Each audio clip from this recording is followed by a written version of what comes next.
Organisation for rights of human, म्हणजे थोडक्यामध्ये अप्रोह म्हणतो आपण त्याला, या संघटनेची तसं मला वाटते कार्यकारिणीची मीटिंग ठेवली होती. परंतु मी म्हटलं की कार्यकारिणी बरोबर पूर्ण जे काही सभासद असतील किंवा सभासद नसतीलही, परंतु आपले अन्यायग्रस्त बांधव आहेत त्या सगळ्यांना बोलवा, जमलं तर मी येतो. तर आजच्या या कार्यक्रमाला उपस्थित सर्वात प्रथम घटनेचे शिल्पकार डॉक्टर बाबासाहेब आंबेडकर यांना मी वंदन करतो. आदिवासीचे प्रणेते बिरसा मुंडा यांच्या प्रतिमेला मी नतमस्तक होतो. आजच्या कार्यक्रमाचे अध्यक्ष देवडीकर साहेब, त्याचप्रमाणे प्रमुख अतिथी राहुलजी श्राफ साहेब, पुन्हा प्रमुख अतिथी हांडे साहेब, राज्य कार्यकारिणीचे सचिव रुपेशजी पाल, अप्रो वर्धा जिल्ह्यात शाखेचे अध्यक्ष अशोकभाऊ हेडाऊ, सचिव डॉक्टर भिसीकर साहेब, सदस्य आमचे दिलीपजी धानोरकर आणि सर्व कार्यकारी मंडळ आणि त्याचप्रमाणे इथे जमलेले 33 अन्यायग्रस्त कर्मचारी बंधू आणि भगिनींनो. तर सगळे अधिसंख्य पदाचा जो आहे जेव्हापासून ऑर्डर आलेला आहे खूप सिरियस झालेला आहात तुम्ही. याच्या आधी जितके सिरियस नव्हते तितके सिरियस झालेले आहेत आणि होणारही भाग आहे. तर यापूर्वी एवढं मोठं संकट कर्मचाऱ्यावर आलं नव्हतं. छोटे मोठे आले होते, पण आपण त्याची वेळीच दखल घेतली नाही, आपण जागृत झालो नाही. त्याचं परिणाम आज आपण भोगत आहोत ना. आजही जर आपण जागृत झालो नाही तर त्याचे परिणाम खूप वाईट कदाचित 2021-22मध्ये तुम्हाला पाहायला मिळतील. म्हणजे 21 तर सुरू झाला आहे, कदाचित एंडिंगपर्यंतच तुम्हाला पाहायला मिळतील. ही अन्यायग्रस्त 33 जातीची संघटना नाही आहे. ही संघटना जी आहे ती कर्मचारी संघटना आहे. ट्रेड युनियनमध्ये हिचं रजिस्ट्रेशन आहे. महाराष्ट्रातले शासकीय निमशासकीय महामंडळे यामध्ये जेवढे कर्मचारी आहेत त्या सर्व कर्मचाऱ्यांची, मग तो SC असो, ST असो, VJNT, SBC, OBC, सगळे जेही कर्मचारी आहेत त्या कर्मचाऱ्यांचं नेतृत्व करणारी ही संघटना आहे बॉयलाजनुसार. फक्त एक निमित्त मात्र होतं की अधिसंख्य पदाची ऑर्डर निघाली. महाराष्ट्रातले 30 ते 40 हजार कर्मचारी बाधित होते आणि त्यामुळे सगळ्यांना एकत्र करून हा एक मुद्दा होता अधिसंख्य पदाचा की या मुद्द्यावर आपण सगळ्यांना एकत्र करू शकतो, कारण की समदुःखी आहेत.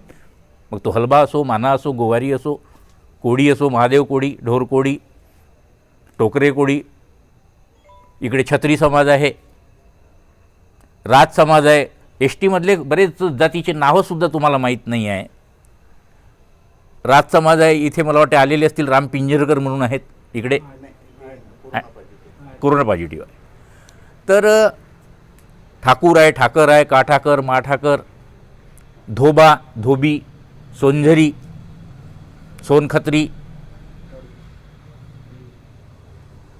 गोंड, राजगोंड, गोंडगोवारी, अशा जवळपास महाराष्ट्रातल्या 45 जाती आहेत. आणि या जातींपैकी काही मुडभर जाती जे आहेत त्या स्वतःला खरे आदिवासी समजतात आणि दुसऱ्यांना बोगस समजतात, जातचोर समजतात. हा एक आजपासून नाही आहे, हे षडयंत्र खूप दिवसापासून आहे. आम्ही समजू शकलो नाही आणि वेळीच सावध होऊ शकलो नाही. आदिवासींचे एक नेते होऊन गेले, गडचिरोली जिल्ह्यामध्ये आमदार होते आणि त्यानंतर आदिवासी मिनिस्टर झाले, माननीय स्वर्गीय बाबूरावजी मडावी. नाव ऐकलं असेल तुम्ही. खूप अभ्यासू होते असं म्हणतात. माझी काही प्रत्यक्ष भेट नाही, परंतु त्यांच्या बाबतीत म्हटल्या जाते का दूरदृष्टी असलेला नेता. खरंच दूरदृष्टी होती त्याला. ह्या ST प्रवर्गातले जे काही 45 जाती आहेत, संविधानाने प्रत्येक प्रवर्गाला एक आरक्षण दिलेलं आहे. SC साठी 13%, ST साठी 7%, VJNT साठी 4%, म्हणजे VJ 2, NT 2, OBCसाठी 28%, SBC आता नव्याने प्रवर्ग आलेला आहे ते 2%. तर संविधानाने प्रत्येक प्रवर्गाला आरक्षण दिलेलं आहे. त्या आरक्षणा देण्याच्या मागची भूमिका काय होती तेही समजलं पाहिजे सगळ्यात आधी. की ह्या ज्या जाती होत्या, स्पेशली मी ST जातीविषयी म्हणतो, की ह्या ST कोणाला म्हटल्या जाते म्हणजे शेड्यूल ट्राईब कोणत्या जाती आहे, ज्या जंगलामध्ये वास्तव्य करतात, आदिवासी आहेत, त्यांची संस्कृती आदिवासी आहे, त्यांच्या शरीरावर त्यावेळेस कपडे नव्हते राहत, शिक्षणाच्या प्रवाहात नाही, डोंगरदऱ्यामध्ये राहणारे ह्या ज्या काही जाती आहेत ह्या शिक्षणाच्या प्रवाहात आल्या पाहिजे. त्यांनासुद्धा आपलं चरितार्थ चालवण्याकरता नोकरी किंवा अजून दुसरे चांगले शिक्षण मिळावं यासाठी आरक्षण. ह्या सगळ्या गोष्टी आरक्षणाच्या मागे भूमिका ही होती की तो मागे असलेला एक वर्ग समाजातला तो प्रवाहासोबत आला पाहिजे, ही भूमिका होती. परंतु माणसाला स्वार्थ मोठं बोकाळलेला आहे. आपल्याच घरी जर 4 भावंड असतील ना, आपल्या वडिलाची जर इस्टेट आहे खूप, तर 4मध्ये बाप मेल्यावर भांडणं चालू असतात. कशासाठी? मला जास्त वाटा मिळावा.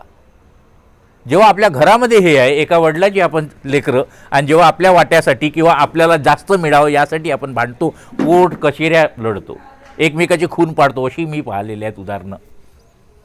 हे 45 जाती 7%, तर हे 7% मला किंवा माझ्या जातीला कसं मिळेल याच्यासाठी लढा होता. आणि हा लढा सुरू झाला जवळपास 25 वर्षापूर्वी बाबूरावजी मडावी यांनी सुरू केला, की याच्यातला 7% मधला जास्तीत जास्त माझ्या समाजाला मिळाला पाहिजे. आणि त्यावेळेस त्यांनी जाणून बुजून, कारण की जोपर्यंत मी कोणाला खोटं ठरवणार नाही तोपर्यंत मला कोणी खरं नाही म्हणणार ना. आणि म्हणून त्यांनी सातत्याने हा बोगस आहे, तो बोगस आहे, याची जात हलबा आहे, त्याची जात त्यांनी कोष्टी केलं, धोबा आहे, धोबी आहे. आता हे मायनर छोट्या छोट्या चुका होत्या ज्या प्रत्येक समाजात आहेत. आणि हे सगळं अशिक्षित आहे, त्यांच्याजवळ रेकॉर्ड नाही आहे. आता माना समाजाने केस जिंकली मागे, कोर्टाने त्यांना न्याय दिलं, परंतु 25 वर्ष ह्या 2-3 जातींनी मिळून त्यांचं आरक्षण संपवलं. कित्येक पिढ्या त्यांच्या संपल्या. कायच्यासाठी? संविधानामध्ये मानास आहे नोंद STमध्ये. काही लोकांच्या याच्यामध्ये रेकॉर्डमध्ये मानी होता, म्हणजे विलांटी, फक्त विलांटी. या विलांटीसाठी ती जात बोगस. 25 वर्ष कोर्ट कचेऱ्या लढाव्या लागल्या. त्या 25 वर्षात कितीतरी पिढ्या शिक्षणापासून वंचित, नोकरीपासून वंचित. हे कट कारस्थान बिलकुल तयार केलेलं होतं 33 जातीविषयी. दुसरी एक जात तुम्हाला सांगतो, धोबा. धोबा आणि धोबी आपल्या समाजात राहतात. आपण नेहमी म्हणतो तो धोब्याचं घर आहे, जरा त्या धोबीले बोलून आण, आहे ना. तेच शब्द शाळेमध्ये नाव टाकताना त्या हेडमास्टरने कोणाचा? धोब्याचा, धोबी. संविधानात आहे धोबा. आता एखाद्या यशमनी त्यावेळेस त्या पुढच्या माणसाला समजत नव्हतं, निरक्षर होता, मुलाची ॲडमिशन टाकायला आला, त्यांनी धोबी लिहून ठेवलं. त्याच्याने काय फरक पडून राहिला आहे? त्याची जात बदलली का? ह्या मायनर चुका ज्या आहेत त्याचा इश्यू करून 33 जातीला बदनाम करण्याचं कट कारस्थान सर्वात आधी बाबूराव मडावी यांनी सुरू केलं. खूप दूरदृष्टीचा माणूस होता. बदनाम केल्याशिवाय त्याला 7%चा वाटा मिळणार नव्हता, त्याच्या जातीला नव्हता मिळणार. जेव्हा की त्याच्याही जातीमध्ये हे प्रॉब्लेम आहे. म्हणजे फरक समाजाला आपल्याला कळलं पाहिजे. मी का बरं सांगतो, इथं मीडिया आहे असं मी ऐकलं, मीडियाचे लोक आलेले आहेत, म्हणून मला आपली बाजू मांडावी लागत आहे. का आम्हाला कसं बदनाम केल्या जात आहे ते तुम्ही लिहा हो पेपरमध्ये. गोंड समाजामध्येही जर हे निकष आहे की एखाद्या माना समाजाला विलांटी लागल्यामुळे तो जर बोगस आहे, धोबाला विलांटी लागल्यामुळे तो धोबी झाला म्हणून तो बोगस आहे, हलबा समाजाचे दस्तऐवज त्याचा विणकरी व्यवसायामुळे कोष्टी ठरवण्यात आलेल्या आहेत, तिथे नोंद झाली आहे. कारण की कित्येक वेळामध्ये तो कोष्टी मूल्य आहे, त्या कोष्टी मूल्य त्या अमक्या कोष्ट्याला बोलून आण, हा बोलीभाषेतला शब्द आहे. कारण की तो विणकरीचा व्यवसाय करत होता. व्यवसायावरून जात त्यावेळेस ठरवल्या जात होती. आणि म्हणून तशा नोंदी शाळेमध्ये रेकॉर्डमध्ये झालेल्या आहेत. आणि त्याचा आधार घेऊन जर आपण एखाद्याला बोगस म्हणत आहोत ते अगदीच चुकीचं आहे. हेच जर निकष लावले तर ह्या जाती जेव्हा बोगस म्हणतो आपण, तर अलीकडे जे स्वतःला खरे समजतात त्यांची बाजू आपण थोडी तपासली पाहिजे. त्यावेळेस संविधानामध्ये जे पहिली लिस्ट आहे 1950ला संविधान लागू झालं, 26 जानेवारी आपण प्रतिज्ञा हे करतो आपण 49ला, ती आपल्याला लागू झाली आहे, ते स्वीकारलेली आहे आपण. तर त्यामध्ये त्या संविधानाची एक एसटीची यादी आहे. पहिले मला वाटते 47 जमाती होत्या, 2 मग कमी केल्या कारण की त्या महाराष्ट्रात अस्तित्वात नाही आहे हे सरकारच्या लक्षात आलं, त्या 2 वगळल्या, आता 45 जमाती आहे. त्या यादीमध्ये जर आपण बरोबर डोकावून पाहिलं तर गोंड गोवारी असा शब्द होता. गोंड गोवारी एक सलग, आणि दुसरं आहे गोंड राजगोंड. गोंड गोवारी, गोंड राजगोंड. बाबुराव मडावीला माहीत होतं का जर मला दुसरीकडे बोट दाखवायचं आहे, बोगस आहे, तर माझी बाजू कुठंतरी सावरली पाहिजे, कारण की माझ्याही जातीमध्ये तो प्रॉब्लेम आहे. आणि आदिवासी मिनिस्टर होते ते स्वतः, म्हणजे त्यांच्याच जवळ सगळी खुर्ची होती, काय दुरुस्त करायचं असेल काय नाही, पावरच तेवढे खुर्ची असल्यामुळे. आणि त्याने काय केलं की त्यांना माहीत होतं का माझ्या जातीचे दस्तऐवज गोंड आहे. काय होतं? गोंड आहे.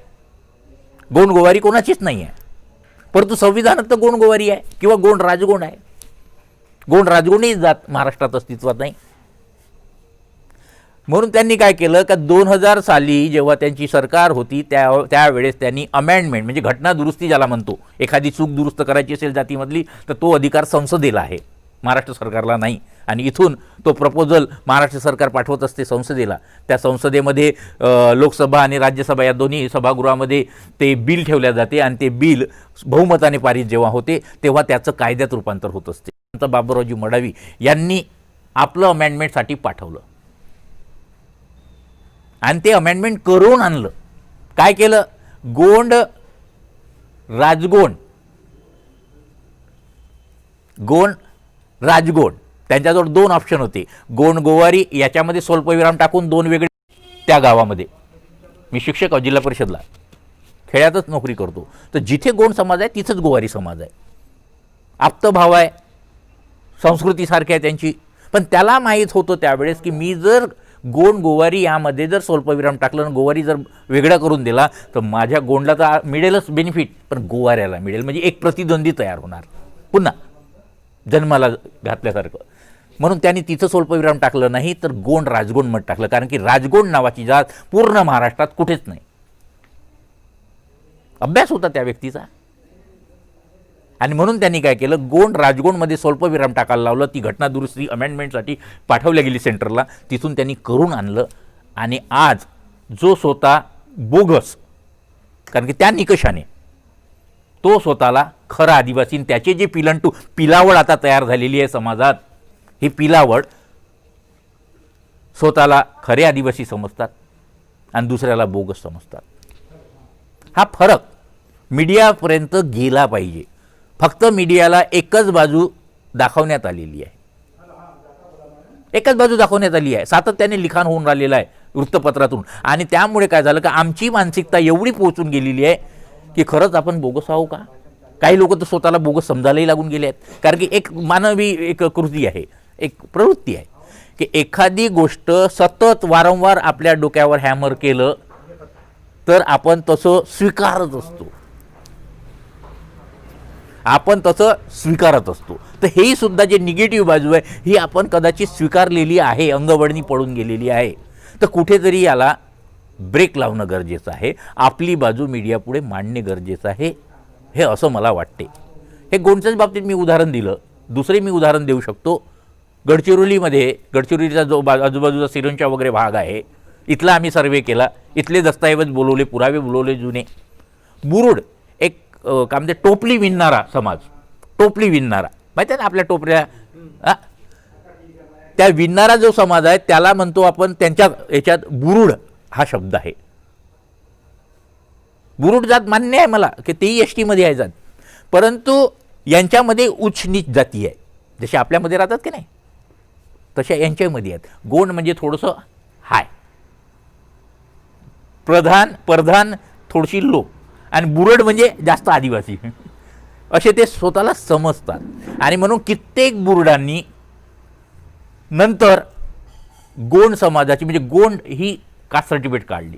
आता एक आम्ही ठेवलेलं आहे, चॅलेंज केलेलं आहे अफ्रो संघटनेकडून, बोगस सिद्ध करून द्यावे, आम्हाला बोगस सिद्ध करून द्या. ज्या प्लॅटफॉर्मवर तुम्ही बोलवाल तिथे आम्ही यायला तयार आहोत. अजूनही कोणी विरोधी संघटनेने स्वीकारलेलं नाही आमचं आव्हान. आम्ही पेपरला आउट केलं होतं हे सगळ्या गोष्टी, पण स्वीकारलेलं नाही आहे. म्हणजे याचा अर्थ आपण बोगस नाही. दस्तऐवज राहू शकतात काही कमी जास्त, कारण की आपले आईवडील, आपले पंजोबा आजोबा हे अशिक्षित होते. एखाद्या शाळेचा मुख्याध्यापक काय लिहून राहिला आहे, ग्रामसेवक एखाद्या रेकॉर्डमध्ये काय लिहून राहिलेलं आहे नव्हतं समजत, नाही वाचू शकत होते, अंगठा छाप होते. म्हणून काही गलती आहे का त्याची? तर म्हणून हे डोक्यातून काढून टाका. राहिलं नोकरीचा प्रश्न, सगळ्यात ज्या चिंतेत तुम्ही आलेले आहात, तुम्हाला पहिला झटका मिळाला होता कर्मचाऱ्यांसाठी सांगतो मी. 18 मे 2013चा GR निघाला होता एक, आठवत असेल तुम्हाला. त्या GR नुसार 2 महिन्याच्या आत तुम्हाला व्हॅलिडिटी देणे बंधनकारक होते. त्याची मुदत दिली होती 31 जुलै 2013, बरोबर आहे. असंच सगळेजण कावरे बावरे होऊन गेले होते का आता कसं करायचं, आपली नोकरीचं कसं होईल, 2 महिन्यात व्हॅलिडिटी आपण देऊ शकत नाही, भेटतच नाही, बरोबर आहे. जेव्हा व्हॅलिडिटी ऑफिसमधून 10-10, 20-20 वर्षे प्रकरणं प्रलंबित आहेत, तर आपल्याला कोणत्या 2 महिन्यात मिळणार होती? तर सगळे भांबावून गेले होते,